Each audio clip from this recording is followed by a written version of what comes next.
Hey, thanks for coming to play with us. Make sure to tune in to It's Happening Out, America's most popular live gay talk show. Stay tuned. Each week we celebrate a leader, a gay icon, doesn't have to be gay, as somebody that represents our community in certainly interesting and magical and perhaps controversial ways. And tonight we celebrate Janet Mock. Let's watch what we've prepared on Janet Mock for our road to Stonewall. You know, as a young person, you don't have much agency or decision making. That's right. Right. And so you just go wherever people pick you up and take you and say that this is the way the world is. And something internal inside of me told me constantly that what they're saying is wrong. And so it creates this dissonance with who can you trust if you know that inside, as a 5-year-old, that this is how you know yourself to be. So you knew that something was different, right?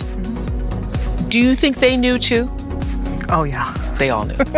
Because you were saying in the book you describe it as why you held your wrists that way. Why I held my wrist, why I had a little swish in my hips. I had no idea why I was performing self in this way, why I was expressing my gender in this way. I didn't have language to understand that. And I don't think my father did either. All he knew was that that's not how a boy is supposed to act. Not my son. We have a special guest in the building, author Janet Mock. Yep. Good morning. How are you? Well, I think that when I was growing up, I didn't really have images of folk like me who were doing the work that I wanted to do. Ever since I was very young, I wanted to work in popular culture. I wanted to be a writer. And then maybe around 12 was when I told my parents that I felt as if something was different than me, and it was more than just being attracted to boys. It had to be more, it was more about my own identity. And so it was around 13, 14 that I began transitioning, basically. Well, I think that being a trans woman, for me, it was more about who I felt I was versus who I felt I was attracted to.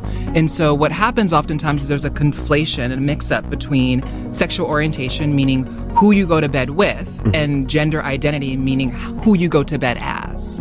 And so that's the distinction between the two. And so for me, it wasn't about, the sense of feeling I was attracted to men or being attracted to masculinity. It was about my own embodiment and how I wanted to show up, not just in the bed, but also in the world. I am so proud to be in this space with you all tonight to celebrate the critical work of the Trevor Project. As a trans teen growing up in Hawaii, the stories I watched on television became a refuge, offering me reflection and recognition. I remember how deeply affected and seen I felt when Wilson Cruz came across my screen as Ricky Vasquez, the gender nonconforming gay bestie on My So-Called Life. That singular depiction of a young LGBTQ person of color was life-affirming for me as a young person, showing me that I was not the first student to feel like an outsider, to be misunderstood, to not truly feel that I belonged. It offered me a mirror that let me see myself more fully for the first time, letting me know that I was not alone, and more important, that I was worthy of being seen, worthy of taking up space, worthy of being heard, and of being accepted. And this is the message at the heart of Pose.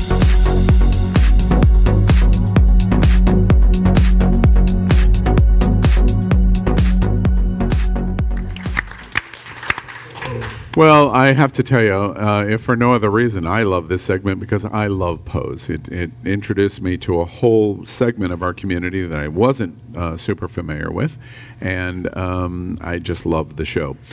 Each week as we do our celebration is our countdown. We're just down to 4 episodes before Stonewall. We've been doing this for 8 months of our celebration of Stonewall. So many magnificent people. All of our hosts participate and talk about our nominee and our honoree for our gay icon of the week.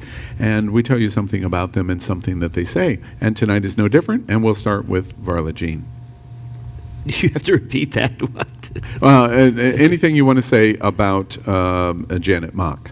Oh, I mean, I love the show Pose. I had several friends who have transitioned, and I could not believe the specificity of the issues that trans people go through, particularly the men trans to women. I couldn't believe the same things that my friends had told me that were going these issues that they presented, like every one of them on the show. I thought it was just an amazing show, and she's an amazing writer. And one of the favorite quotes from Janet Mock says, "Owning who we are is power. We've got to dare to stand out. We have to be different," which is so important. Even with Pride, it's Pride Month. There was a time in the 90s, well, you would remember, but but that even the gay community did not want people to be different. It was everybody had to be the same. They didn't want drag in the parades. They didn't want dykes on bikes. They wanted to present ourselves as just like the rest of the world. Well, we're not. We're not normal in that sense. And I think when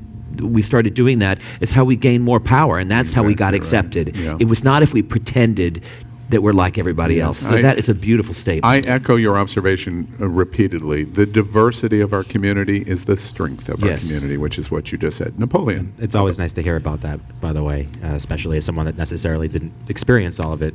Every time I get to hear it. Child, you were alive in the 90s. Stop. But I wasn't a part of the gay community. Janet Mock. Let's come back to Janet. So before, you know of Pose now, but before that, Janet made a lot of different lists. The Trans 100, the Out 100, the 30 Under 30, the 30 most influential people on the internet, 12 new faces of black leadership. The list of the lists goes on and on. She was well known for a lot of different things. One of my favorite quotations from her: "Those parts of yourself that you desperately want to hide and destroy will gain power over you.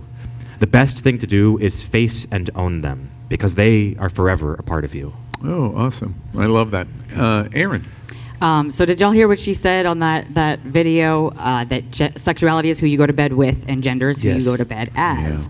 I echo that all the time. And Janet Mock is somebody who has made it her point, because she has had so much success, especially with her writing, to go out and educate others and use that privilege.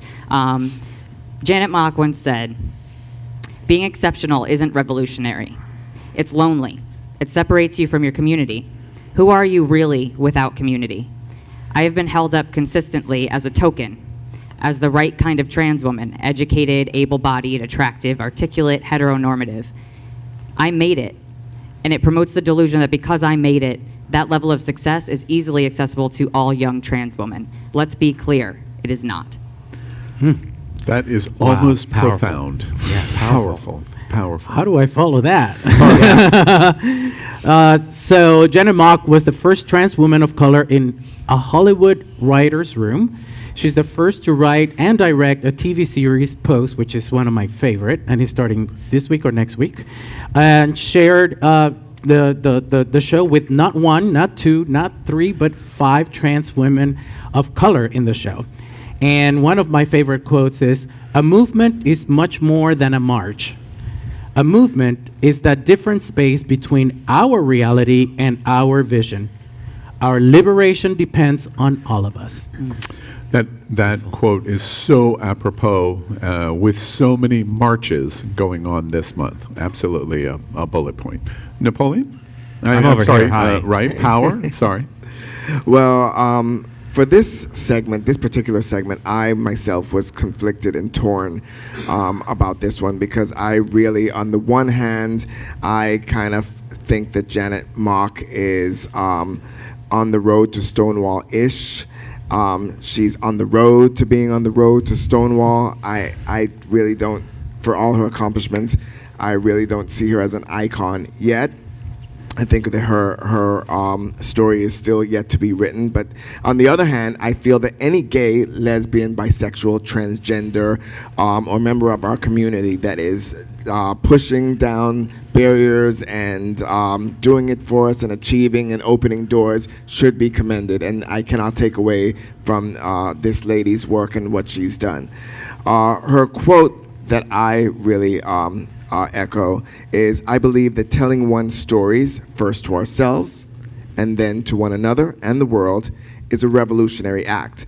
And I picked that quote because, that being said, my real issue with this particular gay icon of the week is that, and it's no shade to Janet, but we are celebrating her, and everybody here has said something about Pose. She is telling, as the one person on this panel who is a member of the ballroom community, I'm the mother of the Florida chapter of the House of Infiniti, the iconic House of Infiniti. I am a member of that world, and she is telling our story. But nobody seems to really, everybody is so enamored with Pose. What about the actual story? What about on the road to Stonewall, celebrating and highlighting the actual ballroom community? It is a community made up of people of color that have added so much to our gay community, added so much to our mainstream pop culture. Everybody takes from our dance, our lingo, our style, our words, our attitude, and that is not given enough credit. What about the Dorian Coreys, the Pepe Le Bejas, the Willie Ninjas, the Venus Extravaganza, Octavia St. Laurent, and the ones today that are doing it, the Jack Mizrahis, the fathers and mothers of all the house. I really think that that our gay community should really think and highlight our contribution in the ballroom scene, not just the small screen, not just the show, but the actual story of us as a community. She made it popular, and I'm very glad for that, and we very much appreciate her for that. But there is a world of heroes that The Messenger is talking about. We're celebrating The Messenger, not the heroes. Yeah, I hear you loud and clear. Our celebration of the road to Stonewall is almost over. After tonight with Janet Mock, we will have 3 more people that we will talk about in our show. On June 28th, we will have the 50th celebration of the Stonewall riots. And drag queens and trans people principally were our leadership on June 28th, 1969. And we celebrate our civil rights movement. We're very proud to be associated with this segment. We hope you've enjoyed what we've done. We have 3 more. I continue to say, when we finish, when that parade rolls down Midtown Manhattan and World Pride, what's going to happen on July 1st, 2019? That, in many ways, is going to be more important than anything that we've said in the last 8 months in our road to Stonewall. But for tonight, Janet Mock is one of our celebrations of the Stonewall icons of the week, and we're happy to celebrate her. Hey fashionistas, thank you for watching. Please don't forget to subscribe and hit the little bell ding ding for updates. You are watching It's Happening Out.